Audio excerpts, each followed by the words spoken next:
ඇඟ පෙන්නගෙනම ශේෂ්ත්‍රයට ඇවිල්ලා සුමානෙන් දෙකේ මොනාරි කළ ප්‍රසිද්ධ වෙන්න හදන කෙනාට වඩා කාලයක් තිස්සේ ඉවසීමෙන් ඉඳලා තමන්ගේ හැකියාවෙන් පෞරුෂත්වයෙන් නමක් හදාගෙන ජනප්‍රිය වන කෙනා හැම තිස්සෙම ඉන්නේ අරයට වඩා සෑහෙන ඉහළින් සහ ඇත්තටම සාර්ථකයි. ඒකට හේතුව තමයි ප්‍රසිද්ධිය කියලා කියන්නේ ඕනම කෙනෙක්ට මොනවා හරි කරලා ගන්න පුළුවන් දෙයක් වුණාට ජනතාවට ප්‍රිය වීම නොහො ජනප්‍රියත්වය කියන දේ හැමෝටම ගන්න බෑ. ඔබ හරි දේ කළ කාලයක් තිස්සේ හරි තැන හිටගත්තොත් විතරයි ඒ ඔබට ලැබෙන්නේ. ඉතින් ඕනම කෙනෙක්ට ගන්න පුළුවන් දෙයක් තමයි ප්‍රසිද්ධිය කියන්නේ. ඉතින් ඕනම කෙනෙක්ට ගන්න පුළුවන් දේවල් ගොඩක් ලාභයි කියලා දන්නවනේ.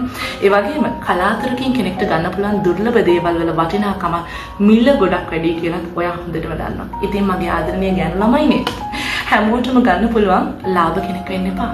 කලාතුරකින් කෙනෙක්ට ළඟා වෙන්න පුළුවන් වටින කෙනෙක් වෙන්න. මොකද ප්‍රසිද්ධිය පස්සේ ගිහලා වැඩක් නැහැ. ඒක බොහොම తాවකාලිකයි. හීන පස්සේ යන්න. ඔබ හීන පස්සේ ගියොත් ජනප්‍රියතාවය කියන්නේ නිකම් ඔබට ලැබෙවි.